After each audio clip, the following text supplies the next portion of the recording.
SCHD, the Schwab US Dividend Equity ETF, is one of the most popular dividend ETFs out there. It has a higher than normal starting dividend yield and a phenomenal history of dividend growth, and historically has had very good share price appreciation. But it's no secret, SCHD has underperformed over the last few years, and investors have been making note. So we have to answer the question, should we abandon SCHD in 2026? And if you want the free SCHD dividend history sheet that I put together for this video, then you can download it for free at the link in the description. Now let's dive in. Again, it's no secret that SCHD has underperformed in the last year. If we look at the S&P 500, it's up by about 16%, and if we look at the total return of SCHD, it's only up by about 3.14%. It's lagged the market by double digits. So there's a multitude of questions we have to ask. Why is this the case? Is SCHD meeting its objective, and will this continue to be the case? Well, if we jump over to the Charles Schwab Asset Management website, it states when we look at SCHD,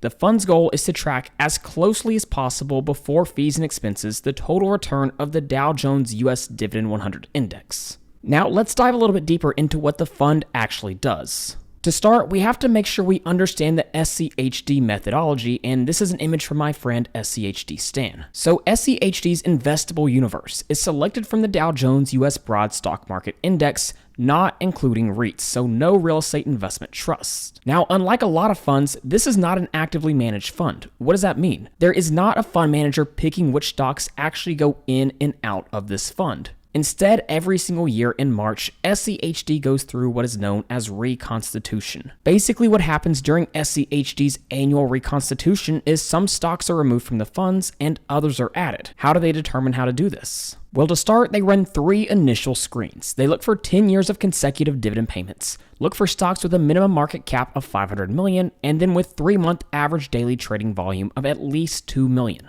Once they've run these 3 initial screens, they rank them by yield, and only the top 50% by yield are eligible for selection. So basically, each year, they're looking for the highest yielding stocks. Once they've done this, they rank them each by free cash flow to total debt ratio, return on equity, indicated annual dividend yield, and the 5-year dividend growth rate. They then have a 4% cap per stock and a 25% sector cap. Now, this is critical information when understanding SCHD, the fund's objective, and how it operates. Because what we now know about the fund is this. Oftentimes, stocks that are big winners in the last year end up exiting the fund. Why is that the case? Well, take Broadcom for example. This is a stock that used to be an SCHD. And believe it or not, there was a time when this company, even though it's up about 650% in the last 5 years, it was yielding in that 3 to 4% range. But as the share price went higher, the starting yield went lower and is now sitting at 0.8%, which is why when SCHD went through its methodology a few years ago, the stock was removed from SCHD. Now, historically speaking, this methodology has actually worked very well for SCHD in a multitude of ways. To start, it's worked extremely well from a dividend growth perspective. Because keep in mind, not only is it holding stocks that grow those dividend payments over time, but it's also able to artificially grow its dividend every single year by removing lower yielding stocks and adding higher yielding stocks. So when we look at the entire dividend history for SCHD, which again, you can download this for free at the link in the description,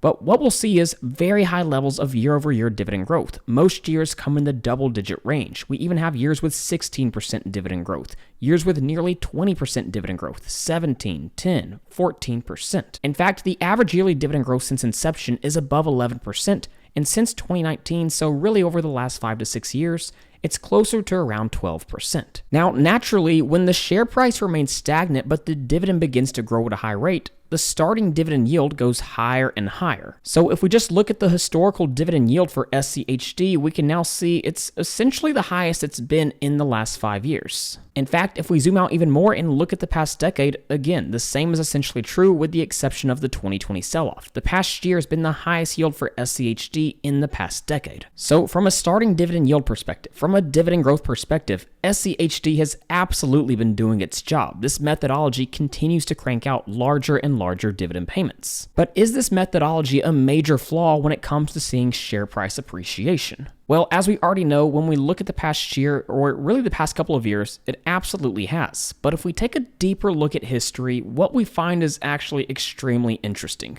Like we read earlier on Schwab's official website, The goal is to track as closely as possible the total return of the Dow Jones US Dividend 100 index. Now, this isn't an index that gets a lot of attention, but it should. This is something I was writing over on Dividendology.com just the other day. While SCHD itself has only existed since 2011, the index that it tracks, the Dow Jones US Dividend 100 index, has back-tested data going back much further. If we look at data from 1999 through 2025, the annualized total return for the Dow Jones US Dividend 100 index is about 10.5%. That's the total return. Meanwhile, if we look at the S&P 500, that total return comes in at about 8.2% over that time period. This is actually pretty shocking data. Now, why is this so important to make note of? It's because the reality is that retail investors hate short periods of underperformance, and it's one of the reasons they perform so poorly over long periods of time. They're constantly chasing the next hot thing. But the reality is that every single investment ever goes through periods of underperformance. 2 years is not a long enough time to see how an investment will perform over a full market cycle. So when we talk about a 25 to 26 year time period where the Dow Jones US Dividend 100 index has outperformed, it means over multiple market cycles, including the dot-com bubble, global financial crisis, COVID crash, post-2020 rate shock. The Dow Jones US Dividend 100 index continued to outperform.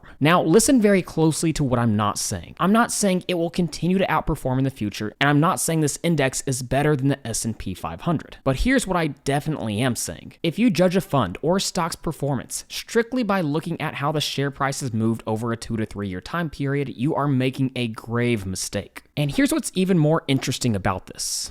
Again, SCHD's methodology forces it to focus on higher yielding stocks every single year. But Hartford Funds recently put out one of the most interesting research reports on dividend stocks that I've read in the last year. While there's plenty to break down, there's one specific thing we need to discuss, and it relates to SCHD. Wellington Management decided they wanted to see what dividend stocks performed best. So they began by dividing dividend-paying stocks into quintiles by their level of dividend payouts. The first quintile, meaning the top 20%, consisted of the highest dividend payers, while the fifth quintile, bottom 20%, consisted of the lowest dividend payers. And the results were shocking. They found that second quintile stocks outperformed most often, and they did this report from 1930 to 2024, nearly a 100-year time period. So not necessarily the highest yielding stocks outperformed, but the second quintile. This means typically the stocks yielding in that 2.5 to maybe even 4 or 5% range. This group of stocks outperform the S&P 500 most often. What's interesting about this is the exact same type of stock that SCHD holds in its fund. If we take this research even further, we can see that the second quintile of stocks was the only group of stocks to have positive performance every single decade over the last 100 years. So all of a sudden, we can see that this methodology behind SCHD has quite a bit more research and evidence backing it than a lot of people seem to realize. So with that being said, we still have to answer the question, is it going to continue to underperform in the next few years? Well, there's a couple of things we have to take into consideration. If we look at the returns of the S&P 500 over the last few years, since 2021, the vast majority of the returns are driven by the Mag 7 stocks, the big tech stocks, the names we all know, Nvidia, Microsoft, Apple, Meta, stocks like that. In fact, these stocks have climbed so much that the top 10 stocks in the S&P 500 now account for over 40% of the entire S&P 500. The concentration of the top 10 stocks is now the highest it has ever been. Now, it's no secret why this has happened. These companies are in the midst of the AI race, which is something that SCHD essentially has no exposure to. In fact, if we look at its holdings right now, technology only makes up about 10%.